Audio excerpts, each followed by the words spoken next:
ਜਦੋਂ ਦੇਸ਼ ਤੋਂ ਜ਼ਿਕਰ ਹੋਇਆ ਕਿ ਜਦੋਂ ਦੇਸ਼ ਦੀ ਆਜ਼ਾਦੀ ਦੀ ਲੜਾਈ ਲੜੀ ਗਈ, ਸਭ ਤੋਂ ਜ਼ਿਆਦਾ ਯੋਗਦਾਨ ਕਿਹਨੇ ਪਾਇਆ? ਜਿਹੜੇ ਰਾਜ ਕਰਦੇ ਇਹਨਾਂ ਨੇ ਥੋੜ੍ਹਾ ਪਾਇਆ। ਇਹ ਤਾਂ ਮਾਫੀਆ ਮੰਗ ਗਏ ਸੀ ਜੇਲ੍ਹ ਵਿੱਚੋਂ, ਅੰਗਰੇਜ਼ਾਂ ਕੋਲੋਂ ਲਿਖਤੀ ਮਾਫੀਆ ਨੇ ਇਹਨਾਂ ਦੀ, ਬੀਜੇਪੀ ਦੇ ਆਰਐਸਐਸ ਦੇ ਆਗੂਆਂ ਦੀਆਂ। ਸਭ ਤੋਂ ਜ਼ਿਆਦਾ ਯੋਗਦਾਨ ਤੁਸੀਂ ਪਾਇਆ ਸਰ। 95% ਫਾਂਸੀਆਂ ਦੇ ਰੱਸੇ, ਆ ਕਾਲੇ ਪਾਣੀ ਦੀਆਂ ਕੈਦਾਂ, ਮੋਰਚੇ, ਜਾਨਾਂ ਗਵਾਈਆਂ, ਔਰ ਸਭ ਤੋਂ ਵੱਡਾ ਖਮਿਆਜ਼ਾ ਪੰਜਾਬੀਆਂ ਨੇ ਭੁਗਤਿਆ ਜਦੋਂ ਦੇਸ਼ ਦਾ ਬਟਵਾਰਾ ਹੋਇਆ।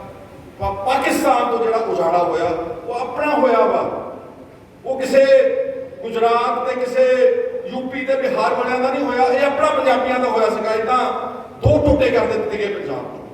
ਬਣੀਆਂ ਬਣਾਈਆਂ ਜਾਇਦਾਦਾਂ, ਜ਼ਮੀਨਾਂ, ਸਭ ਕੁਝ ਉੱਥੇ ਛੱਡ ਕੇ ਕਿ ਅਸੀਂ ਯਾਰ ਭਾਰਤ ਦੇ ਨਾਲ ਚੱਲੇ ਹਾਂ। ਔਰ ਪੰਡਿਤ ਜਵਾਹਰ ਲਾਲ ਨੇ ਲਿਖਤੀ ਅਸ਼ੋਰੈਂਸ ਦਿੱਤੀ ਉਸ ਵਕਤ ਦੇ ਸਿੱਖ ਆਗੂਆਂ ਨੂੰ, ਮਾਸਟਰ ਤਾਰਾ ਸਿੰਘ ਉਹਨਾਂ ਨੂੰ, ਕਿ ਤੁਸੀਂ ਸਾਡਾ ਸਾਥ ਦਿਓ, ਅਸੀਂ ਤੁਹਾਡੇ ਆਰਥਿਕ ਮਸਲੇ, ਅਸੀਂ ਤੁਹਾਡੇ ਧਾਰਮਿਕ ਮਸਲੇ, ਅਸੀਂ ਤੁਹਾਡਾ ਹਰ ਪੱਖ ਤੋਂ ਬਹੁਤ ਜ਼ਿਆਦਾ ਧਿਆਨ ਰੱਖਾਂਗੇ। ਤੇ ਧਿਆਨ ਵੀ ਰੱਖਿਆ ਮੇਰੇ ਵੀਰੋ। ਜਦੋਂ ਦੇਸ਼ ਆਜ਼ਾਦ ਹੋ ਗਿਆ ਤੇ ਸੂਬੇ ਦੁਬਾਰਾ ਬਣਨੇ ਸੀਗੇ, ਕਿਉਂਕਿ ਨਵੀਂ ਦੇਸ਼ ਦੀ ਸਾਰੀ ਹੋ ਰਹੀ ਸੀ ਡਿਮਾਰਕੇਸ਼ਨ। ਸਾਰੇ ਸੂਬੇ ਭਾਸ਼ਾ ਦੇ ਆਧਾਰ ਤੇ ਬਣਾ ਕੇ, ਕਿਉਂਕਿ ਭਾਸ਼ਾ ਦੇ ਨਾਲ ਕੌਮਾਂ, ਮੁਲਕ, ਦੇਸ਼ ਸਭ ਚੱਲਦੇ ਨੇ। ਤੇ ਭਾਸ਼ਾ ਦੇ ਆਧਾਰ ਦੇ ਉੱਤੇ ਆਂਧਰਾ ਵੀ ਬਣ ਗਿਆ, ਤਾਮਿਲਨਾਡੂ ਵੀ ਬਣ ਗਿਆ, ਕੇਰਲਾ ਵੀ ਬਣ ਗਿਆ, ਚਲੋ ਬਾਕੀ ਵੀ ਹੋਰ ਬਣ ਗਏ। ਪੰਜਾਬ ਦੀ ਭਾਸ਼ਾ ਦੇ ਸੂਬਾ ਬਣ ਗਿਆ। ਉਹਦੇ ਲਈ ਵੀ ਸਾਡੇ ਬਜ਼ੁਰਗਾਂ ਨੂੰ ਲੜਨਾ ਪਿਆ, ਮੋਰਚਾ ਲਾਉਣਾ ਪਿਆ ਪੰਜਾਬੀ ਸੂਬੇ ਦਾ। 1966 ਵਿੱਚ ਸਾਨੂੰ ਪੰਜਾਬ ਦਿੱਤਾ, ਲੇਕਿਨ ਦਿੱਤਾ ਲੰਗੜਾ। ਹਰਿਆਣਾ ਦਾ ਯਾਰ ਉਹ ਸੂਬਾ ਮੰਗਦਾ ਹੀ ਨਹੀਂ ਸੀਗਾ, ਹਿਮਾਚਲ ਪ੍ਰਦੇਸ਼ ਦਾ ਸੂਬਾ ਮੰਗਦਾ ਹੀ ਨਹੀਂ ਸੀਗਾ। ਮੰਗਦੇ ਤਾਂ ਆਪਾਂ ਸੀਗੇ ਕਿ ਸਾਨੂੰ ਸਾਡਾ ਇੱਕ ਸੂਬਾ ਦਿਓ ਜਿਹੜਾ ਨਰੋਲ ਪੰਜਾਬੀ ਸਪੀਕਿੰਗ ਏਰੀਆ ਹੋਵੇ, ਤਾਂ ਕਿ ਅਸੀਂ ਆਉਣ ਵਾਲੇ ਸਮੇਂ ਦੇ ਵਿੱਚ ਆਪਣੇ ਹਕੂਕ ਦੀ ਡਟ ਕੇ ਹਿਫਾਜ਼ਤ ਕਰ ਸਕੀਏ। ਸੂਬਾ ਬਣਾਤਾ ਟੁੱਟਾ ਜਾ, ਪੰਜਾਬੀ ਬੋਲਦੇ ਇਲਾਕੇ ਬਹੁਤ ਤੁਹਾਡੇ ਨਾਲ ਹੀ ਆ, ਤੁਸੀਂ ਤਾਂ ਬਾਰਡਰ ਤੇ ਬੈਠੇ ਹੋਏ ਹੋ, ਉਹ ਸਾਰੇ ਬਾਹਰ ਰਹਿਣ ਦਿੱਤੇ। ਰਾਜਧਾਨੀ ਖੋਲੀ। ਸਾਡੇ ਕੋਲ ਜਿਹੜਾ ਸਟੇਟ ਰੀਆਰਗਨਾਈਜੇਸ਼ਨ ਦਾ ਐਕਟ ਸੀਗਾ 78 ਸੰਵਿਧਾਨ ਦਾ, ਉਹਦਾ ਦੁਰਉਪਯੋਗ ਕਰਕੇ ਉਸ ਵੇਲੇ ਦੇ ਪ੍ਰਾਈਮ ਮਿਨਿਸਟਰ ਨੇ ਸਾਡੇ ਪਾਣੀ ਖੋਲੇ ਆ। ਸਾਰਾ ਪਾਣੀ ਚੱਕ ਕੇ ਰਾਜਸਥਾਨ ਨੂੰ ਆਪੇ ਹੀ ਇੱਕ ਤਰਫਾ ਉੱਥੇ ਦਿੱਲੀ ਬਹਿ ਕੇ ਵਾਰਡ ਬਣਾਤਾ, ਹਰਿਆਣੇ ਨੂੰ ਦੇਤਾ, ਦਿੱਲੀ ਨੂੰ ਦੇਤਾ। ਇੰਟਰਨੈਸ਼ਨਲ ਰਾਈਪੇਰੀਅਨ ਕਾਨੂੰਨਾਂ ਨੂੰ ਛਿੱਕੇ ਤੇ ਟੰਗ ਕੇ ਇੱਥੋਂ ਸਾਨੂੰ ਕੀ ਸੁਣਿਆ ਦਿੱਤਾ ਜਾ ਰਿਹਾ ਸੀਗਾ? ਇਹੀ ਸੁਣਿਆ ਦਿੱਤਾ ਜਾ ਰਿਹਾ ਸੀ ਨਾ ਕਿ ਤੁਹਾਡੀ ਕੁਰਬਾਨੀ ਦਾ ਅਸੀਂ ਦੁੱਧੀ ਮੁੱਲ ਪਾਇਆ ਵਾ, ਤੁਹਾਡੀਆਂ ਕੁਰਬਾਨੀਆਂ, ਜੇਲ੍ਹਾਂ ਦਾ ਤੇ ਫਾਂਸੀਆਂ ਦਾ ਆ ਚੱਕੋ ਆਪਣਾ ਤੁਹਾਡਾ ਮੁੱਲ ਪਾਇਆ। ਸੁਣਿਆ ਤਾਂ ਸਾਨੂੰ ਉਦੋਂ ਹੀ ਮਿਲ ਗਿਆ ਸੀਗਾ, ਪਰ ਫਿਰ ਵੀ ਸਬਰ ਸੰਤੋਖ ਰੱਖਿਆ ਪੰਜਾਬੀਆਂ ਨੇ, ਕਿਉਂਕਿ ਬਹਾਦਰਾਂ ਦਾ ਸੂਬਾ ਤੇ ਬਹਾਦਰਾਂ ਦੀ ਕੌਮ ਹੈ। ਅਸੀਂ ਕਹਿੰਦੇ ਕੋਈ ਗੱਲ ਨਹੀਂ, ਇਸ ਦੇਸ਼ ਲਈ ਫਿਰ ਲੜਾਂਗੇ। ਅਸੀਂ ਇਸ ਦੇਸ਼ ਦੀ ਆਜ਼ਾਦੀ ਤੋਂ ਬਾਅਦ ਬਾਰਡਰਾਂ ਤੇ ਰਾਖੀ ਕਰਕੇ ਹੁਣ ਤੱਕ ਸਾਡੇ ਬੱਚੇ ਤਬੂਤਾਂ ਵਿੱਚ ਬੰਦ, ਉਹਨਾਂ ਦੀਆਂ ਲਾਸ਼ਾਂ ਪੰਜਾਬ 'ਚ ਆ ਰਹੀਆਂ, ਹੁਣ ਤੱਕ ਆ ਰਹੀਆਂ। ਤੁਸੀਂ ਜਿੰਨੇ ਕਿਸਾਨ ਬੈਠੇ ਹੋ, ਤੁਸੀਂ ਸਾਰਿਆਂ ਨੇ ਆਪ ਭੁੱਖੇ ਸੌਂ ਕੇ, ਤੁਹਾਡੇ ਬਜ਼ੁਰਗਾਂ ਨੇ ਇਸ ਦੇਸ਼ ਨੂੰ ਅਨਾਜ ਵਿੱਚ ਆਤਮ ਨਿਰਭਰ ਬਣਾਤਾ, ਫਿਰ ਵੀ ਕੋਈ ਮੁੱਲ ਨਹੀਂ ਗਾ। ਖੇਡਾਂ ਦੇ ਵਿੱਚ, ਓਲੰਪਿਕਸ ਵਿੱਚ ਜਦੋਂ ਮਿਲਖਾ ਸਿੰਘ ਵਰਗੇ, ਪ੍ਰਗਟ ਸਿੰਘ ਵਰਗੇ ਜਾਂ ਬਲਬੀਰ ਸਿੰਘ ਓਲੰਪੀਅਨ ਵਰਗੇ ਜਦੋਂ ਝੰਡਾ ਚੱਕਦੇ ਸੀ ਦੇਸ਼ ਦਾ, ਉਹਦੇ ਨਾਂ ਕਿਹਦਾ ਬਣਦਾ ਸੀਗਾ? ਨਾ ਭਾਰਤ ਦਾ ਬਣਦਾ ਸੀਗਾ। ਫਿਰ ਵੀ ਕਹਿੰਦੇ ਤੁਹਾਨੂੰ ਅਸੀਂ ਬੰਦੇ ਬਣਾਵਾਂਗੇ। ਉਸ ਤੋਂ ਬਾਅਦ ਜੋ ਦਰਬਾਰ ਸਾਹਿਬ ਤੇ ਹਮਲਾ, ਮਾਫ ਕਰਨਾ, ਚਲੋ ਅਗਰ ਕੋਈ ਲੱਗਦਾ ਸੀਗਾ ਕਿ ਹਥਿਆਰਬੰਦ ਲੋਕ ਨੇ, ਯਾਰ ਉਹ ਟੈਂਕ ਥੋੜੋ ਕੁ ਚੜਾ ਦਿੰਦਾ ਆਪਣੇ ਦੇਸ਼ ਦੇ ਧਾਰਮਿਕ ਸਥਾਨਾਂ ਤੇ, ਤੋਪਾਂ ਨਾਲ ਥੋੜੋ ਉਡਾਇਆ ਜਾ ਸਕਦਾ ਕਿਸੇ ਨੂੰ, ਉਹ ਵੀ ਚੜਿਆ। ਉਸ ਤੋਂ ਬਾਅਦ ਦਿੱਲੀ ਦੇ ਵਿੱਚ ਜੋ 84 ਚ ਸਿੱਖ ਜੈਨੋਸਾਈਡ ਹੋਈ, ਕਤਲੇਆਮ ਹੋਇਆ, ਇੱਕ ਮਿੱਥ ਕੇ, ਉਹ ਦੰਗੇ ਨਹੀਂ ਸੀਗੇ, ਉਹ ਗਿਣੀ ਮਿੱਥੀ ਸਾਜ਼ਿਸ਼ ਦੇ ਤਹਿਤ ਸਬਕ ਸਿਖਾਉਣ ਦੀ ਨੀਤੀ ਦੇ ਨਾਲ, ਬਦਲਾਖੋਰੀ ਦੀ ਨੀਤੀ ਦੇ ਨਾਲ ਜਨਾਨੀਆਂ ਦੇ ਬਲਾਤਕਾਰ, ਨੌਜਵਾਨਾਂ, ਬੱਚਿਆਂ ਨੂੰ ਜੋ ਮੁਗਲ ਕਰਦੇ ਸੀ, ਉਦੋਂ ਵੀ ਭੈੜੀ ਨੀਤੀ ਸੀ। 35 ਸਾਲ ਹੋ ਗਏ, ਉਹਦਾ ਇਨਸਾਫ ਨਹੀਂ ਮਿਲਿਆ। ਮੈਨੂੰ ਦੱਸ ਦਿਓ, ਆ ਸਾਡੇ ਪੰਜਾਬ ਦੇ ਹਾਲਾਤ ਖਰਾਬ ਸੀ। ਠੀਕ ਹੈ, ਹਾਲਾਤ ਖਰਾਬ ਸੀਗੇ। ਅਸੀਂ ਇਨੋਸੈਂਟ ਕਿਲਿੰਗਸ ਦੇ, ਬੇਦੋਸ਼ੇ ਲੋਕਾਂ ਦੇ ਮਾਰੇ ਜਾਣਾ ਦੇ ਅੱਜ ਵੀ ਖਿਲਾਫ ਹੈ, ਪਰ ਉਸ ਵਕਤ ਸਿੱਖ ਨੌਜਵਾਨਾਂ ਨੂੰ ਪੰਜਾਬ ਦੇ ਆ ਬੁੱਚੜਾ ਜਾਂ ਪੁਲਿਸ ਵਾਲਿਆਂ ਨੇ ਚੱਕ ਕੇ, ਚੱਡੇ ਪਾੜ ਕੇ, ਟੌਰਚਰ ਕਰਕੇ, ਝੂਠੇ ਪੁਲਿਸ ਮੁਕਾਬਲੇ ਬਣਾ ਕੇ ਮਾਰ ਦਿੱਤਾ। ਇੱਕ ਨਹੀਂ ਮਾਰੇ, ਜਸਵੰਤ ਸਿੰਘ ਖਾਲੜਾ ਜਿਹੜਾ ਸਭ ਤੋਂ ਵੱਡਾ ਹਿਊਮਨ ਰਾਈਟਸ ਦਾ, ਮਨੁੱਖੀ ਅਧਿਕਾਰਾਂ ਦਾ ਮੁਦਈ ਸੀ, ਉਹਨੂੰ ਚੱਕ ਕੇ KPS ਗਿੱਲ ਮਾਰ ਮਾਰਤਾ। ਆ ਬਲਵੰਤ ਸਿੰਘ ਮੁਲਤਾਨੀ ਮੇਰੇ ਹਲਕੇ ਦਾ ਸੀਗਾ ਮੇਰੇ ਵੀਰੋ, IAS ਅਫਸਰ ਦਾ ਮੁੰਡਾ ਸੀਗਾ, ਇੰਜੀਨੀਅਰ ਸੀਗਾ। ਸੁਮੇਧ ਸਿੰਘ ਸੈਣੀ ਨੇ ਚੰਡੀਗੜ੍ਹ ਵਿੱਚ ਮੋਹਾਲੀ 'ਚ ਚੱਕ ਕੇ ਉਹਨੂੰ ਮਾਰਤਾ। 35 ਸਾਲ ਉਹ ਭੱਜੇ ਫਿਰਦੇ ਨੇ, ਉਹ ਮਰ ਗਿਆ, ਉਹਦਾ ਪਿਓ ਵੀ ਲੜਦਾ ਅੱਜ ਤੱਕ ਕੋਈ ਇਨਸਾਫ ਨਹੀਂ। ਇੱਕ ਸੈਣੀ ਮੋਟਰ ਕੇਸ ਵਿੱਚ ਇੱਕ ਕਤਲ ਦਾ ਕੇਸ ਇਸ DGP ਦੇ ਖਿਲਾਫ ਦਿੱਲੀ ਦੀ ਵਿਸ਼ੇਸ਼ CBI ਅਦਾਲਤ ਵਿੱਚ ਹਲੇ ਵੀ ਚੱਲ ਰਿਹਾ ਵਾ। ਉੱਥੇ ਜਿਹੜੀ ਮਾਤਾ ਸੀ ਨਾ, ਜਿਹੜੀ ਆਪਣੇ ਬੱਚੇ 3 ਬੰਦੇ ਉਹਨਾਂ ਦੇ ਚੱਕ ਕੇ ਇੱਕ ਟੱਬਰ ਦੇ ਭੱਠੀ 'ਚ ਪਹਿਲਾਂ ਉਹਨਾਂ ਨੂੰ ਬਹੁਤ ਤਸ਼ੱਦਦ ਕੀਤਾ ਤੇ ਚੱਕ ਕੇ ਇੱਕ ਬਲਦੀ ਭੱਠੀ ਦੇ ਵਿੱਚ ਸੁੱਟ ਕੇ ਮਾਰਤਾ। ਜਦੋਂ SSP ਲੁਧਿਆਣਾ ਸੀਗਾ ਸੁਮੇਧ ਸਿੰਘ ਸੈਣੀ 1994 ਦੇ ਵਿੱਚ, ਉਹਨਾਂ ਦੀ ਮਾਤਾ ਸੀ, ਉਹਦਾ ਪਰਿਵਾਰ ਆਲੂਵਾਲੀਆ ਦਾ ਪਰਿਵਾਰ ਸੀਗਾ, ਅਮਰ ਕੌਰ ਆਲੂਵਾਲੀਆ, 95 ਸਾਲ ਦੀ, ਉਹ ਲੜਦੀ ਮਰ ਗਈ। ਹਲੇ ਵੀ ਉੱਥੇ ਕੋਈ ਇਨਸਾਫ ਨਹੀਂ। ਹਲੇ ਆਪਾਂ ਨੂੰ ਕੋਈ ਰਹਿੰਦਾ ਬਕਾਇਆ ਬਾਦਲ ਸਾਹਿਬ ਤੇ ਕੈਪਟਨ ਸਾਹਿਬ ਤੇ ਫਲਾਣੇ ਜਿਹੜੇ ਤੁਸੀਂ ਕੇਂਦਰਾਂ ਦੀਆਂ ਪਾਰਟੀਆਂ ਨਾਲ ਰਲ ਕੇ ਕੰਮ ਕਰਦੇ ਹੋ, ਸਰਕਾਰਾਂ ਵੀ ਬਣਾਉਂਦੇ ਹੋ, ਤੁਹਾਨੂੰ ਕੋਈ ਹਲੇ ਸ਼ੱਕ ਹੈਗਾ ਕਿ ਸਾਡੇ ਪੰਜਾਬ ਦੇ ਖਿਲਾਫ ਕਿੱਦਾਂ ਵਿਰੋਧਬੰਦੀ ਦੇ ਨਾਲ ਹਮਲੇ ਕੀਤੇ ਗਏ ਨੇ? ਕਿਉਂ ਕੀਤੇ ਗਏ ਨੇ? ਕਿਉਂਕਿ ਉਹਨਾਂ ਨੂੰ ਪਤਾ ਵਾ ਕਿ ਇਸ ਦੇਸ਼ ਵਿੱਚ ਕਦੀ ਵੀ ਜਦੋਂ ਕ੍ਰਾਂਤੀ ਉੱਠੇਗੀ, ਕੋਈ ਲੋਕ ਬਗਾਵਤ ਕਰਨ ਦੇ ਸਮਰੱਥ ਨੇ, ਉਹ ਤੁਸੀਂ ਲੋਕ ਹੋ। ਇੰਨੇ ਘੱਲੂਘਾਰਿਆਂ ਦੇ ਬਾਵਜੂਦ, ਇੰਨੇ ਤਸ਼ੱਦਦ ਦੇ ਬਾਵਜੂਦ ਅਸੀਂ ਫਿਰ ਗਏ। ਮੈਂ ਹੁਣ ਕਿ ਇਹਨਾਂ ਨੂੰ ਮਸਲ ਕੇ ਰੱਖਣਾ ਵਾ। ਅਸਲ ਤਾਂ ਹੈਗੀ ਮੇਰੇ ਵੀਰੋ ਸਾਜ਼ਿਸ਼ ਇਹ, ਆਪਾਂ ਉਹਨੂੰ ਔਖੋ ਪਰੋਖੇ ਕਰਨਾ ਵਾ, ਉਹਦਾ ਉਹਨੂੰ ਟੈਂਪਰੇਰੀ ਤੌਰ ਤੇ ਸਾਈਡ ਤੇ ਰੱਖਣਾ ਵਾ, ਰੱਖ ਸਕਦੇ ਆ, ਪਰ ਅਸਲ ਉਹਨਾਂ ਦੀ ਨੀਤੀ ਜਿਹੜੀ ਅੰਦਰੋਂ ਆਇਓ। ਮੈਂ ਕਿਹਾ ਕੋਈ ਪਾਰਟੀ ਜਿਹੜੇ ਕਿਸਾਨ ਤੁਸੀਂ ਅੱਜ 1 ਲੱਖ ਕਰੋੜ ਦੇ ਕਰਜ਼ਈ ਆ, ਜਾਂ ਜਿਹੜੀਆਂ ਆਤਮ ਹੱਤਿਆ ਹੋ ਰਹੀਆਂ ਕੱਲ ਪਰਸੋਂ ਚੌਥ ਦੀਆਂ ਥੋੜ੍ਹਾ ਹੋ ਰਹੀਆਂ, ਇਹ ਕੋਈ ਆਰਥਿਕਤਾ ਦੇਸ਼ ਦੀ ਸੂਬੇ ਦੀ ਕੋਈ 2-4-5 ਸਾਲਾਂ 'ਚ ਥੋੜ੍ਹਾ ਵਿਗੜਦੀ ਆ।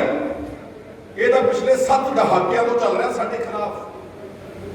ਸੋਨਾ, ਜਿਹੜੇ ਤੁਹਾਡੇ ਕੁਝ ਪੁਰਾਣੇ ਬਜ਼ੁਰਗ ਬੈਠੇ ਨੇ, ਪ੍ਰਾਈਸ ਇੰਡੈਕਸ ਜਿਹੜਾ ਸਾਡੇ ਕਿਸਾਨ ਜਥੇਬੰਦੀਆਂ ਕਹਿੰਦੀਆਂ ਨਾ ਵੇਰਵਾ ਦਿੱਤੀਆਂ, ਉਹਦਾ ਮਹਿੰਗਾਈ ਦੀ ਦਰ ਦਾ ਅੱਜ ਤੋਂ 50 ਸਾਲ ਪਹਿਲਾਂ 2 ਬੋਰੀਆਂ 2 ਕੁਇੰਟਲ ਕਣਕ ਵੇਚ ਕੇ 1 ਤੋਲਾ ਸੋਨਾ ਹੁੰਦਾ ਸੀ। 25 ਕੁਇੰਟਲ ਕਣਕ ਵੇਚੋਗੇ ਤਾਂ 1 ਤੋਲਾ ਸੋਨਾ ਹੋਣਾ। ਕਿੱਥੇ ਚਲ ਗਿਆ ਭਾ? ਇਹਦਾ ਮਤਲਬ ਸਾਡੀ ਮਹਿੰਗਾਈ ਦਾ, ਸਾਡੇ ਜ਼ਿੰਦਗੀ ਦਾ ਕਦੀ ਵੀ ਕੇਂਦਰ ਦੀਆਂ ਸਰਕਾਰਾਂ ਨੇ ਸਾਡੇ ਭਾਅ ਤੈਅ ਕਰਨ ਵਾਸਤੇ ਉਹਨਾਂ ਦਾ ਕੋਈ ਧਿਆਨ ਹੀ ਨਹੀਂ ਕਦੀ ਰੱਖਿਆ। ਇਹ ਨਹੀਂ ਕਿ ਉੱਥੇ ਪਤਾ ਨਹੀਂ ਬੈਠਾ, ਪਤਾ ਨਹੀਂ ਸੀਗਾ ਉਹਨਾਂ ਨੂੰ। ਵੱਡੇ ਵੱਡੇ ਅਫਸਰ ਬੈਠੇ ਨੇ, ਐਗਰੀਕਲਚਰ ਪ੍ਰਾਈਸ ਕਮਿਸ਼ਨ ਬਣਾਇਆ ਹੋਇਆ, ਇਸ ਦੇਸ਼ ਦਾ ਪਲੈਨਿੰਗ ਕਮਿਸ਼ਨ ਬਣਾਇਆ, ਉਹਨਾਂ ਨੂੰ ਸਭ ਪਤਾ ਵਾ, ਪਰ ਉਹ ਕਹਿੰਦੇ ਇਹਨਾਂ ਨੂੰ ਦੱਬ ਕੇ ਰੱਖੋ, ਇਹਨਾਂ ਨੂੰ ਕੁਚਲ ਕੇ ਰੱਖਿਓ ਜਰਾ। ਇਹ ਕਦੀ ਆਪਣੀ ਜ਼ਬਾਨ, ਕਿਉਂਕਿ ਜਿਹੜੀਆਂ ਕੌਮਾਂ ਨੂੰ ਤੁਸੀਂ ਮਾਰਨਾ, ਉਹਨਾਂ ਨੂੰ ਆਰਥਿਕ ਤੌਰ ਤੇ ਕਮਜ਼ੋਰ ਕਰ ਦਿਓ, ਉਹਦੇ 'ਚ ਨਸ਼ੇ ਵਾੜ ਦਿਓ, ਉਹ ਕੌਮਾਂ ਆਪੇ ਹੀ ਕਨਫਿਊਜ਼ ਹੋ ਜਾਂਦੀਆਂ ਮਰ ਜਾਂਦੀਆਂ। ਇਸ ਲਈ ਸਾਡੀ MSP ਦੇਖੋ, ਮੈਂ ਕਿਸੇ ਮੁਲਾਜ਼ਮ ਵਰਗ ਦੇ ਖਿਲਾਫ ਨਾ ਸਮਝੋ, ਬਿਲਕੁਲ ਵੀ ਚੰਗੀ ਤਰ੍ਹਾਂ ਅੱਛੀ ਦੇਖੋ। ਜਿਹੜੇ ਪੇ ਕਮਿਸ਼ਨ ਬਣੇ, ਦੁਬਾਰਾ ਤਨਖਾਹ 250 ਗੁਣਾ ਤਨਖਾਹ ਵਧੀਆਂ ਪਿਛਲੇ 50 ਸਾਲ ਤੋਂ ਮੁਲਾਜ਼ਮਾਂ ਨੂੰ, 250 ਗੁਣਾ। ਤੇ ਵਪਾਰੀਆਂ ਦਾ ਤਾਂ ਚਲੋ ਛੱਡ ਹੀ ਦਿਓ, ਸਾਡੇ ਵੀਰ ਨੇ ਪੰਜਾਬ ਦੇ ਵਪਾਰੀ, ਲੇਕਿਨ ਆ ਅੰਬਾਨੀ ਅਡਾਨੀ ਵਰਗੇ ਜਿਆਦਾ ਗੱਲ ਛੱਡ ਦਿਓ ਤੁਸੀਂ, ਇਹਨਾਂ ਦੀ ਆਮਦਨਾਂ 500 ਗੁਣਾ ਵਧੀਆਂ। ਤੇ ਕਿਸਾਨ ਦੀ MSP ਕਿੰਨੀ ਵਧੀਆ? ਸਿਰਫ 20 ਟਾਈਮਸ, ਸਿਰਫ 20 ਗੁਣਾ। ਇਤਨਾ ਵੱਡਾ ਹੋਰ ਕੀ ਵਿਤਕਰਾ ਹੋ ਸਕਦਾ? ਆਪਾਂ ਤਾਂ ਆਪੇ ਜੇ ਅੱਜ ਸਾਡਾ ਜਿਹੜਾ, ਪਹਿਲਾਂ ਦੱਸੋ ਇਮਾਨਦਾਰੀ ਨਾਲ, ਅੱਜ ਕੋਈ ਬੱਚਾ ਪੰਜਾਬ ਦੇ ਵਿੱਚ ਰਹਿਣ ਨੂੰ ਤਿਆਰ ਹੈ? ਸਭ ਬਚ ਰਹੇ ਨੇ। 22-23 ਸਾਲ ਦਾ ਬੱਚਾ ਹੁੰਦਾ, ਉਹ ਕਹਿੰਦਾ ਆਪਣੇ ਮਾਂ ਪਿਓ ਨੂੰ ਇੰਨਾ ਪ੍ਰਚਾਰ ਹੋ ਚੁੱਕਿਆ ਘਰਾਂ ਦੇ ਵਿੱਚ ਬੈਠ ਕੇ ਦੇਖ ਕੇ, ਉਹ ਕਹਿੰਦਾ ਅਸੀਂ ਇੱਥੇ ਨਹੀਂ ਰਹਿਣਾ।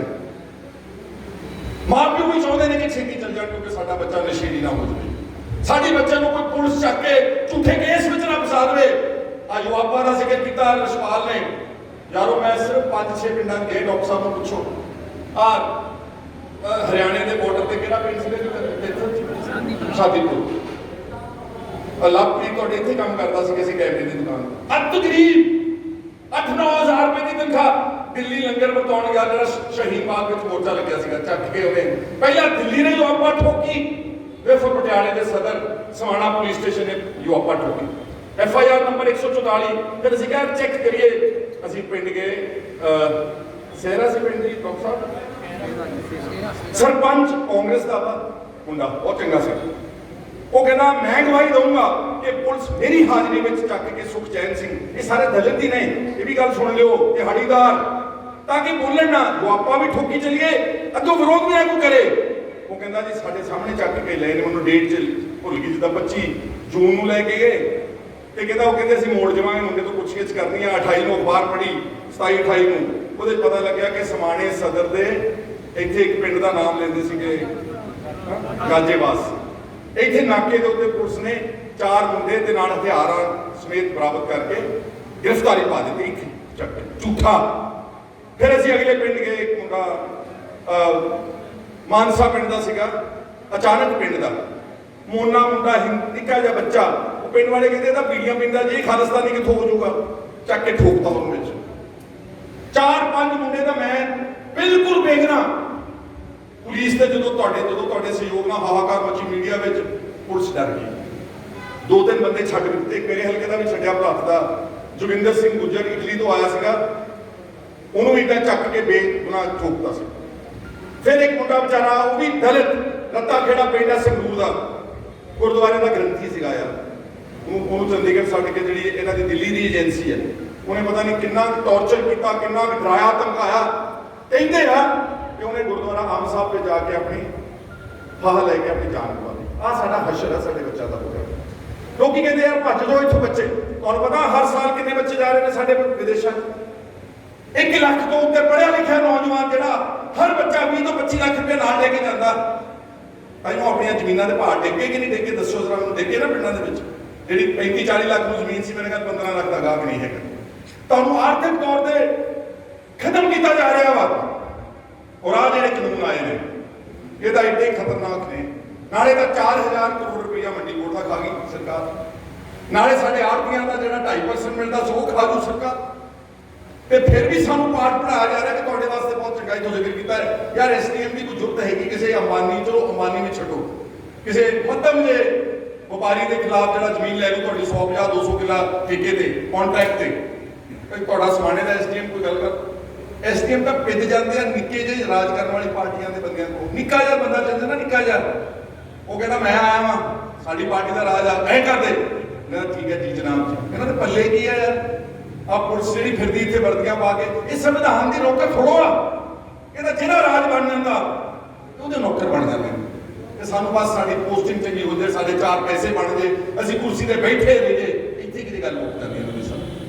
ਇਸ ਲਈ ਮੈਂ ਤਾਂ ਇਹ ਜੋ ਸਮਝਦਾ, ਜੋ ਕੁਝ ਕਰ ਰਹੀ ਹੈ ਸਰਕਾਰ, ਉਹ ਤੁਹਾਨੂੰ ਟਿੱਚਣਾ ਕਰ ਰਹੀ ਹੈ, ਉਹ ਤੁਹਾਨੂੰ ਚੜਾ ਰਹੀ ਹੈ। ਔਰ ਮੈਨੂੰ ਹੁਣੇ ਮੀਡੀਆ ਵਾਲੇ ਬਾਅਦ ਪੁੱਛਦੇ ਸੀ, ਮੈਂ ਉਹਨਾਂ ਨੂੰ ਕਿਹਾ, ਮੈਂ ਕਿਹਾ ਅਗਰ ਪੰਜਾਬ ਦੇ ਹਾਲਾਤ ਖਰਾਬ ਹੋਏ, ਕਿਉਂਕਿ ਹਾਲਾਤ ਹੋਰ ਕਿੱਦਾਂ ਖਰਾਬ ਹੁੰਦੇ ਦੱਸੋ। ਅਸੀਂ ਕਹਿੰਦੇ ਸਾਨੂੰ ਕਾਨੂੰਨ ਚਾਹੀਦਾ ਨਹੀਂਗਾ, ਉਹ ਕਹਿੰਦੇ ਅਸੀਂ ਤੁਹਾਨੂੰ ਕਾਨੂੰਨ ਧੱਕੇ ਨਾਲ ਦੇਣਾ ਵਾ। ਆਪਾਂ ਜਦੋਂ ਹੋਰ ਐਜੀਟੇਸ਼ਨ ਕਰਾਂਗੇ ਤੇ ਹੌਲੀ ਹੌਲੀ ਸਾਡੇ ਤੇ ਲਾਠੀ ਚਾਰਜ ਕਰਨਗੇ। ਜਦੋਂ ਆਪਾਂ ਹੋਰ ਐਜੀਟੇਸ਼ਨ ਕਰਾਂਗੇ ਫਿਰ ਸਾਡੇ ਤੇ ਹੌਲੀ ਹੌਲੀ ਗੋਲੀਆਂ ਮਾਰਨਗੇ। ਹੋਰ ਹਾਲਾਤ ਕਿੱਦਾਂ ਖਰਾਬ ਹੁੰਦੇ ਦੱਸੋ ਮੈਨੂੰ ਜ਼ਰਾ। 80 ਦੇ ਵਿੱਚ, 80 ਦੇ ਦਹਾਕੇ ਵਿੱਚ ਜਿਹੜੇ ਹਾਲਾਤ ਖਰਾਬ ਹੋਏ, ਇਹਨਾਂ ਸਰਕਾਰਾਂ ਦੀਆਂ ਜੋ ਮੈਂ ਪਹਿਲਾਂ ਤੁਹਾਨੂੰ ਦਾਸਤਾਨਾਂ ਬਣਾਈਆਂ, ਉਹਦੀ ਬਦੌਲਤ ਖਰਾਬ ਹੋਏ ਸੀਗੇ। ਅੱਜ ਵੀ ਮੈਂ ਕਹਿਣਾ ਚਾਹੁੰਦਾ ਕੇਂਦਰ ਦੀਆਂ ਸਰਕਾਰਾਂ ਨੂੰ ਕਿ ਅਗਰ ਤੁਸੀਂ ਇਸੇ ਤਰੀਕੇ ਨਾਲ ਬਚਿਤ ਰਹੇ, ਪੰਜਾਬ ਮੁੜ ਕੇ ਫਿਰ ਝੁਕਿਆ ਜਾਣਾ। ਉਸ ਗੱਲ ਦੇ ਵਿੱਚ ਤੁਹਾਨੂੰ ਦੱਸਦਾ ਵਾ, ਕਿਉਂਕਿ ਸਾਡੇ ਨੌਜਵਾਨਾਂ ਦੇ ਕੋਲ ਨਾ ਤਾਂ ਕੋਈ ਨੌਕਰੀ ਆ, ਪੜ੍ਹੇ ਲਿਖੇ ਲੱਖਾਂ ਦੀ ਤਾਦਾਦ ਵਿੱਚ ਟੱਕਰਾਂ ਮਾਰਦੇ ਫਿਰਦੇ ਨੇ। ਆਹ ਮਾੜਾ ਮੋਟਾ ਕੀਤਾ ਸੀਗਾ, ਇਹ ਤੁਸੀਂ ਖੋਲ੍ਹਣ ਲੱਗੇ ਹੋ। ਔਰ ਮੈਂ ਗੱਲ ਕਰਾ ਰਿਹਾ ਸੀਗਾ ਨਾ ਪ੍ਰਾਈਸ ਇੰਡੈਕਸ ਦੀ, ਅਗਰ ਸਵਾਮੀਨਾਥਨ ਕਮੇਟੀ ਦੀ ਰਿਪੋਰਟ ਦੇ ਮੁਤਾਬਕ ਪਲੱਸ ਮਹਿੰਗਾਈ ਦਾ ਪ੍ਰਾਈਸ ਇੰਡੈਕਸ ਨੂੰ ਮੱਦੇਨਜ਼ਰ ਅੱਜ 7000 ਰੁਪਇਆ ਕੁਇੰਟਲ ਕਣਕ ਦਾ ਰੇਟ ਚਾਹੀਦਾ ਤਾਂ ਤੁਹਾਡਾ ਕੁਝ ਗੁਜ਼ਾਰਾ ਹੈਗਾ ਵਾ। ਤੇ ਸਾਨੂੰ ਦੇ ਰਹੇ ਹੈਗੇ ਨੇ 50 ਰੁਪਏ। ਪਤਾ ਕਹਿੰਦੇ ਕਣਕ ਦਾ ਕਿਤਾ 50 ਰੁਪਏ ਠੀਕ ਹੈ, ਦੱਸੋ ਜਰਾ ਮੈਨੂੰ ਵਾਸਤੇ। ਯਾਰ 4500 ਰੁਪਇਆ ਤਾਂ ਝੋਨੇ ਦੀ ਲਵਾਈ, 4000 ਰੁਪਇਆ ਤਾਂ ਸਾਡੀ ਲੇਬਰ ਹੀ ਵੱਧ ਲੇਗੀ ਇੱਕ ਸੀਜ਼ਨ ਦਾ। ਇਸ ਲਈ ਜੋ ਕੁਝ ਸਾਡੇ ਖਿਲਾਫ ਕੀਤਾ ਜਾ ਰਿਹਾ, ਸਹਿਣਸ਼ੀਲਤਾ ਪੰਜਾਬ ਦੇ ਵਿੱਚ ਬਹੁਤ ਹੈ। ਸਾਨੂੰ ਗੁਰੂ ਸਾਹਿਬ ਸਰਬੱਤ ਦੇ ਭਲੇ ਦਾ ਇੱਕ ਸਲੋਗਨ ਦੇ ਕੇ ਗਏ ਨੇ। ਸਭ ਤੋਂ ਜ਼ਿਆਦਾ ਸਪਿਰਿਟ ਪੰਜਾਬ ਦੇ ਵਿੱਚ, ਔਰ ਜਿੱਥੇ ਵੀ ਸਾਡੇ ਕਿਤੇ ਵੀਰ ਬੈਠੇ ਨੇ ਦੁਨੀਆ ਭਰ ਦੇ ਵਿੱਚ, ਇਹ ਦੱਸੋ ਹੜ੍ਹ ਆਉਂਦੇ ਨੇ, ਸੁਨਾਮੀ ਆਉਂਦੀ ਆ ਸ੍ਰੀਲੰਕਾ ਦੇ ਵਿੱਚ ਜਾ ਕੇ, ਹੜ੍ਹ ਆਉਂਦੇ ਨੇ ਕੇਰਲਾ ਦੇ ਵਿੱਚ ਜਾ ਕੇ, ਸੋਕਾ ਆਉਂਦਾ ਤਾਮਿਲਨਾਡੂ ਵਿੱਚ ਜਾ ਕੇ, ਜਿਹੜੇ ਰਿਫਿਊਜੀ ਹੁੰਦੇ ਨੇ, ਜਿਹੜੇ ਉਹ ਲੜਾਈਆਂ ਦੋ ਦੇਸ਼ਾਂ ਦੀਆਂ ਹੁੰਦੀਆਂ, ਉਹ ਸੀਰੀਆ ਵਿੱਚ ਜਾਂਦੇ ਨੇ ਤੇ ਉਹਨਾਂ ਦੀ ਮਦਦ ਕੌਣ ਕਰਦਾ ਵਾ? ਕਦੀ ਖਾਲਸਾ ਏਡ ਜਾਂਦੀ ਉੱਥੇ, ਕਦੀ ਯੂਨਾਈਟਿਡ ਸਿੱਖ ਜਥੇਬੰਦੀਆਂ ਜਾਂਦੀਆਂ। ਆ ਜਿਹੜਾ ਮੁੰਡੇ ਚੱਕ ਕੇ ਅੰਦਰ ਥੋਕ ਦਿੱਤੇ ਆ ਪਿੰਡ ਸ਼ਾਦੀਪੁਰ ਦੇ, ਇਹ ਲੰਗਰ ਲੈ ਕੇ ਗਏ ਹੋਏ ਸੀਗੇ ਸ਼ਹੀਨ ਬਾਗ ਦੇ ਮੋਰਚੇ ਦੇ ਵਿੱਚ, ਕਿ ਸਾਨੂੰ ਸਿਖਾਇਆ ਗਿਆ ਵਾ ਕਿ ਅਸੀਂ ਮਨੁੱਖਤਾ ਦੇ ਭਲੇ ਵਾਸਤੇ ਕੰਮ ਕਰਨੇ। ਜਾਂ ਜਿਹੜੀ ਕੌਮ ਮਨੁੱਖਤਾ ਦੇ ਭਲੇ ਵਾਸਤੇ, ਦੇਸ਼ ਦੀ ਹਿਫਾਜ਼ਤ ਵਾਸਤੇ, ਦੇਸ਼ ਦੀਆਂ ਖੇਡਾਂ ਦੇ ਵਿੱਚ, ਦੇਸ਼ ਦੇ ਅਨਾਜ ਦੇ ਭੰਡਾਰ ਵਿੱਚ ਸਭ ਤੋਂ ਜ਼ਿਆਦਾ ਯੋਗਦਾਨ ਪਾਉਂਦੀ, ਤੁਸੀਂ ਉਹਨਾਂ ਦੇ ਨਾਲ ਹੀ ਬਦਲਾਖੋਰੀ ਕਰ ਰਹੇ ਹੋ। ਆ ਜਿਹੜੇ ਮਾਓਵਾਦੀ ਹੋਏ ਹੋਏ ਪੈਦਾ, ਤੁਹਾਡਾ ਕੀ ਖਿਆਲ ਉਹਨਾਂ ਨੂੰ ਸ਼ੌਂਕ ਆ ਹਥਿਆਰ ਚੱਕਣ ਦਾ? ਨਹੀਂ, ਉਹਨਾਂ ਦਾ ਦਿਲ ਕਰਦਾ ਕਿ ਅਸੀਂ ਆਪਣੇ ਨਿਆਣੇ ਮਰਵਾ ਦਈਏ, ਆਪਣੀਆਂ ਜਨਾਨੀਆਂ ਮਰਵਾ ਦਈਏ। CRPF ਤੇ BSF ਸਾਡੀ ਔਰਤਾਂ ਦੇ ਨਾਲ ਬਲਾਤਕਾਰ ਕਰਨ, ਉਹਨਾਂ ਨੂੰ ਸ਼ੌਂਕ ਆ। 535 ਜ਼ਿਲ੍ਹਿਆਂ ਦੇ ਵਿੱਚ ਇਸ ਵਕਤ ਮੋਇਜ਼ਮ ਦੀ ਬਹੁਤ ਵੱਡੀ ਇੱਕ ਬਹੁਤ ਲਹਿਰ ਜ਼ਬਰਦਸਤ ਚੱਲ ਰਹੀ ਹੈ। ਕਿਉਂ? ਕਿਉਂਕਿ ਇਸ ਦੇਸ਼ ਦੇ ਹਾਕਮਾਂ ਨੇ ਜਿਹੜੇ ਉੱਥੇ ਬੈਠੇ ਦਿੱਲੀ, ਜਿਨ੍ਹਾਂ ਨੂੰ ਜਿਹੜੇ ਨਸ਼ੇ ਵਿੱਚ ਹੁੰਦੇ ਨੇ, ਜਿਨ੍ਹਾਂ ਨੂੰ ਲੱਗਦਾ ਕਿ ਹੁਣ ਸਾਨੂੰ ਕੌਣ ਹਿਲਾਉਣ ਵਾਲਾ ਵਾ, ਉਹਨਾਂ ਨੇ ਚੱਕ ਕੇ ਉਹਨਾਂ ਦੀਆਂ ਮਾੜੀਆਂ ਮੋਟੀਆਂ ਜਿਹੜੀਆਂ 2-2 ਕਿੱਲੇ 1-1 ਕਿੱਲੇ ਜ਼ਮੀਨਾਂ ਸੀ ਉਹ ਖੋਲੀਆਂ ਇਹਨਾਂ ਲੋਕਾਂ ਦੀਆਂ, ਟ੍ਰਾਈਬਲਸ ਦੀਆਂ। ਇਹਨਾਂ ਲੋਕਾਂ ਦੀ ਜ਼ਮੀਨਾਂ ਖੋਲੀਆਂ, ਉਹਨਾਂ ਕੇ ਚੰਗਾ ਪੈਸੇ ਹਥਿਆਰ ਚੱਕਾਂਗੇ। ਇਸ ਲਈ ਭਰਾਓ, ਅਸਲ ਤਾਂ ਕਹਾਣੀ ਹੈਗੀ ਇਹ। ਤੇ ਮੈਂ ਤੁਹਾਨੂੰ ਇੱਕ ਸਿਰਫ ਬੇਨਤੀ ਕਰਨ ਆਇਆ, ਠੀਕ ਹੈ, ਮੈਂ ਨਹੀਂ ਕਹਿੰਦਾ ਕਿ ਆਪਾਂ ਕੋਈ ਬਦਲਾਖੋਰੀ ਦੇ ਨਾਲ ਕੰਮ ਕਰਨਾ, ਨਹੀਂ, ਆਪਾਂ ਸ਼ਾਂਤਮਈ ਢੰਗ ਦੇ ਨਾਲ ਉਹਦਾ ਆਪਾਂ ਕਰ ਸਕਦੇ ਹਾਂ ਨਾ, ਉਹਦਾ ਨਹੀਂ ਸਾਨੂੰ ਕੋਈ ਰੋਕ ਸਕਦਾ।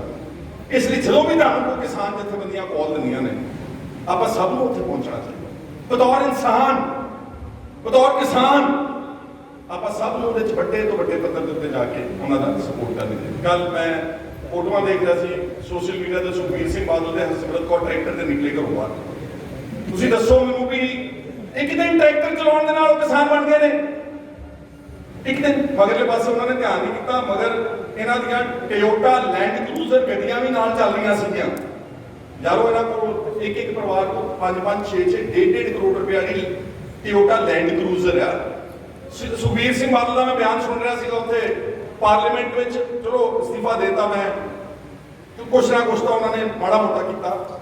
ਅਸਲ ਤਾਂ ਜਿੰਨੀ ਦੇਰ ਤੱਕ ਬੀਜੇਪੀ ਨਾਲ ਗੱਠ ਜੋੜ ਨਹੀਂ ਤੋੜਦੇ, ਉਨੀ ਦੇਰ ਗੱਲ ਨਹੀਂ ਬਣਦੀ ਉਹਨਾਂ ਦੀ ਕੋਈ ਵੀ, ਨਾ ਉਹਨਾਂ ਨੂੰ ਕਿਸੇ ਨੇ ਮੰਨਣਾ। ਪੰਜਾਬ ਦੇ ਵਿੱਚ ਤਕਰੀਰ ਕਰ ਰਿਹਾ ਸੀਗਾ, ਕਹਿੰਦਾ ਇਹ ਕਿਸਾਨੀ ਨੂੰ ਹੁਣ ਕਾਰਪੋਰੇਟ ਤਬਾਹ ਕਰਾਊਗਾ ਮੋਦੀ, ਕਾਰਪੋਰੇਟ ਘਰਾਣਿਆਂ ਦੇ ਤਬਾਹ ਦੇ ਜ਼ਰੀਏ ਤਬਾਹ ਕਰੂਗਾ।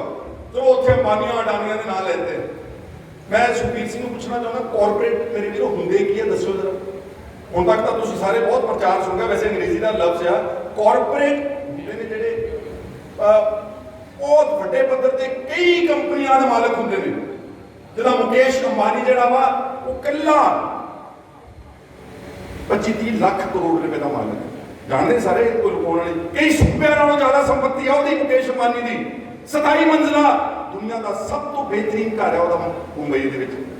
ਤੇ ਝੁੱਖੇ ਨੇ ਬਣਾਇਆ ਵੀ, ਫਿਰ ਵੀ ਬਣਾਇਆ ਵਕਫ ਬੋਰਡ ਦੀ ਜ਼ਮੀਨ ਤੇ ਜਾ ਕੇ ਬਣਾਇਆ। ਇੰਨੇ ਲਾਲਚੀ ਨੇ, ਆਪਣੀ ਜ਼ਮੀਨ ਵੀ ਲਈ ਮੇਰੇ। ਇਹਨਾਂ ਨੂੰ ਕਾਰਪੋਰੇਟ ਕਹਿੰਦੇ ਨੇ। ਜਿੱਦਾਂ ਤੁਹਾਡੇ ਲਾਗੇ ਟਰਾਈਡੈਂਟ ਹੈ ਇੱਥੇ ਆ ਬਰਨਾਲੇ ਦੇ ਲਾਗੇ, ਜਾਂ ਹੋਰ ਜਿਹੜੀਆਂ ਵੱਡੀਆਂ ਵੱਡੀਆਂ ਕੰਪਨੀਆਂ ਜਿਨ੍ਹਾਂ ਦੀ ਟਰਨਓਵਰ ਕਿਸੇ ਦੀ 1000 ਕਰੋੜ, ਕਿਸੇ ਦੀ 3000 ਕਰੋੜ, ਕਿਸੇ ਦੀ 5000 ਕਰੋੜ, ਇਹਨਾਂ ਨੂੰ ਕਾਰਪੋਰੇਟ ਕਹਿੰਦੇ ਨੇ। ਤੇ ਮੈਂ ਸੁਖਬੀਰ ਤੈਨੂੰ ਪੁੱਛਣਾ ਚਾਹੁੰਦਾ, ਤੂੰ ਕਾਰਪੋਰੇਟ ਨਹੀਂਗਾ? ਇਹ ਵੀ ਕਾਰਪੋਰੇਟ ਹੈ। ਕਿਸੇ ਕੋਲ ਜਹਾਜ਼ ਹੁੰਦਾ ਆਪਣਾ, ਦੱਸੋ ਮੈਨੂੰ ਜਰਾ ਸਮਝਾਓ। ਸੁਖਬੀਰ ਸਿੰਘ ਬਾਦਲ ਕੋਲ ਆਪਣਾ ਪ੍ਰਾਈਵੇਟ ਜਹਾਜ਼ ਹੈ, ਪ੍ਰਾਈਵੇਟ, ਤੇ ਨਾਲ ਜਹਾਜ਼ਾਂ ਦੀਆਂ ਕੰਪਨੀਆਂ, ਉਹਦਾ ਨਾਮ ਹੈਗਾ ਆਰਬਿਟ ਏਵੀਏਸ਼ਨ। 에ਅਰ ਐਂਬੂਲੈਂਸਸ ਦਿੱਲੀੋਂ, ਮੁੰਬਈ ਤੋਂ, ਸਿੰਗਾਪੁਰ, ਵਿਦੇਸ਼ਾਂ ਵਿੱਚ ਮਰੀਜ਼ਾਂ ਨੂੰ ਲਿਜਾਣ ਵਾਸਤੇ ਇਹਨਾਂ ਦੀ 에ਅਰ ਐਂਬੂਲੈਂਸ ਦੀ ਕੰਪਨੀ ਆ। 2 7 ਸਟਾਰ ਹੋਟਲ ਹੈਗੇ। ਹੋਟਲ ਦੇ ਬਾਰੇ ਜਾਣਦੇ ਹੋ ਸਾਰੇ ਤੁਸੀਂ, ਇੱਕ ਤਾਂ ਸਾਡੇ ਲਾਗੇ ਜਾਂ ਕੋਲਾਪੁਰ ਦੇ ਲਾਗੇ ਆ 7 ਸਟਾਰ, ਛੋਟਾ ਮੋਟਾ ਨਹੀਂ। ਆ ਤੁਹਾਡੇ ਲਾਗੇ ਜਦੋਂ ਮੈਂ ਵੜ ਰਿਹਾ ਸ਼ਹਿਰ ਤੋਂ, ਛੋਟਾ ਜਿਹਾ ਮੈਰਿਜ ਪੈਲੇਸ ਹੈ, ਉਹ ਕਿਸੇ ਸਟਾਰ 'ਚ ਨਹੀਂਗਾ। 7 ਸਟਾਰ, 2 ਵੱਡੇ ਹੋਟਲ, ਪਤਾ ਨਹੀਂ ਕਿੰਨੇ ਫਾਰਮ ਹਾਊਸ। ਤੇ ਚੰਡੀਗੜ੍ਹ ਦੇ ਵਿੱਚ ਵੀ ਮੈਨੂੰ ਲੱਗਦਾ ਪਹਿਲਾਂ ਇੱਕ ਕੋਠੀ ਸੀ 6 ਕਨਾਲ ਦੀ, ਤੇ ਨਾਲ ਦੇ ਗਵਾਂਢੀ ਨੂੰ ਧੱਕੇ ਨਾਲ ਡਰਾ ਡੂ ਕੇ ਵੱਧ ਪੈਸੇ ਦੇ ਕੇ ਉਹਨੂੰ ਵੀ ਕੱਢਤਾ। ਹੁਣ 12 ਕਨਾਲਾਂ ਵਿੱਚ ਤਾਂ ਚੰਡੀਗੜ੍ਹ ਕੋਠੀ, 12 ਕਨਾਲ ਕਿੰਨੀ ਹੁੰਦੀ? 1.5 ਕਿੱਲਾ ਹੁੰਦਾ। 1.5 ਕਿੱਲੇ ਦਾ ਫਾਰਮ ਹਾਊਸ ਚੰਡੀਗੜ੍ਹ ਦੇ ਸੈਕਟਰ 9 ਵਿੱਚ। ਇਹਨੂੰ ਕਾਰਪੋਰੇਟ ਇਸ ਨੂੰ ਕਹਿੰਦੇ ਐ। ਤੇ ਕਹਿੰਦਾ ਕਾਰਪੋਰੇਟ ਬੜੇ ਮਾਰੇ ਆ।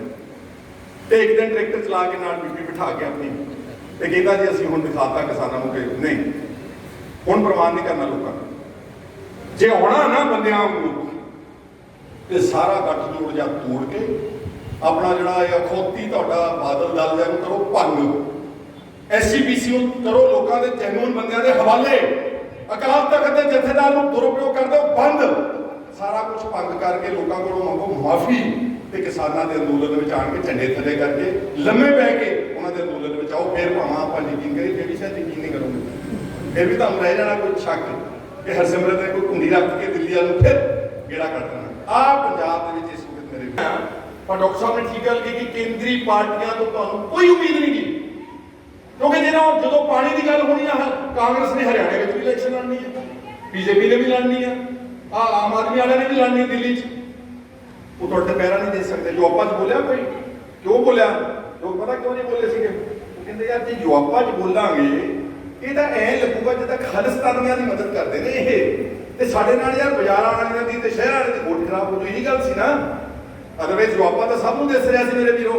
आ सुमेध सिंह सैनी के खिलाफ बोलिया कोई, दस दो जो कोई बोलिया तो वो डरते हैं कि यार एवं असं वोट ना खराब कर लईए। इसलिए अज पंजाब नूं एक लोड़ हैगी आ मजबूत खेतरी पार्टी। खेतरी पार्टी साडे सब दी मां पार्टी सीगी अकाली दल, इन्होंने बेड़ा गर्क कर दिता, और टब्बर की पार्टी बना के बह गए। अगर अकाली दल होंदा पुराना संत फतेह सिंह नाल या संत चन्नन सिंह वाला या जथेदार गुरचरण सिंह टोड़े वाला तो फिर उन्होंने हालात हो गए। इसलिए जब उन्होंने जगह अपनी खाली कर दी, कल मैं इतों उठ के चल जावां या कोई MLA समाणा का मर जाए एक मिनट लिए दोबारा चाहोगे ना MLA तुसीं अपना, अकाली दल ने अपने सारे जिहड़े सीगे जिम्मेवारियां वो जो उन्होंने खाली कर दिया भज गए, उन्होंने जगह भरन वास्ते कोई खेतरी पार्टी ही काम कर सकती है। आड़ियां दिल्लियों तुलियों फिरदियां कोई कहता इत्थे दिल्ली का मॉडल लागू कर नहीं कर सकते, तुहाडे जज्बातां की पूर्ति सिर्फ पंजाब दे विचों पैदा होए लीडर। मैं नहीं कहता उहदे लई असीं कोशिश कर रहे, पर अज मौका नहीं है, असीं यतन करांगे, इहदी लोड़ है ताकि तुहाडी हिफाजत कर सकीए, तुहाडे हर हुकूक की हिफाजत कर। पर अज मैं सलूट ते सलाम किसान जथेबंदियां नूं करना चाहुंदा, और असीं जिन्ने जोगे हैगे आपां जिन्ने जोगे हैगे ਉਹਦੇ ਦਿਲ ਖੋਲੀ ਪਾਈ ਚਲੀਏ ਨਾ ਤੇ ਛੋਟੇ ਛੋਟੇ ਛੋਟੇ ਸਪੋਰਟ ਦੇ ਨਾਲ ਫਿਰ ਕਹਿੰਦੇ ਹੁੰਦੇ ਸਮੁੰਦਰ ਜਿਹੜਾ ਬਣ ਜਾਂਦਾ। ਇੱਕ ਵਾਰ ਫਿਰ ਮੈਂ ਤੁਹਾਡਾ ਸਾਰਿਆਂ ਦਾ ਮੀਡੀਆ ਦਾ ਬਹੁਤ ਸ਼ੁਕਰੀਆ ਅਦਾ ਕਰਦਾ, ਵਰਨਾ ਇਹਨਾਂ ਦੇ ਤੋਂ ਬਗੈਰ ਤਾਂ ਆਪਣੀ ਆਵਾਜ਼ ਵੀ ਨਹੀਂ ਜਾਣੀ। ਰਿਸ਼ਪਾਲ ਜੀ ਦਾ ਮੈਂ ਬਹੁਤ ਬਹੁਤ ਸ਼ੁਕਰੀਆ ਅਦਾ ਕਰਦਾ ਜਿਨ੍ਹਾਂ ਨੇ ਐਵੇਂ 24 ਘੰਟੇ ਦੇ ਨੋਟਿਸ ਤੇ ਮੀਟਿੰਗ ਅਰੇਂਜ ਕਰਤੀ ਹੈ।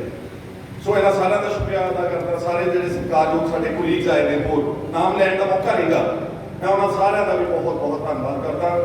एक दो नारे मैं भी ला देना, पर करते आप थोड़ा जान पहला सुस्ती जी लग गई होगी, थोड़ा लंबा हो गया ना प्रोग्राम।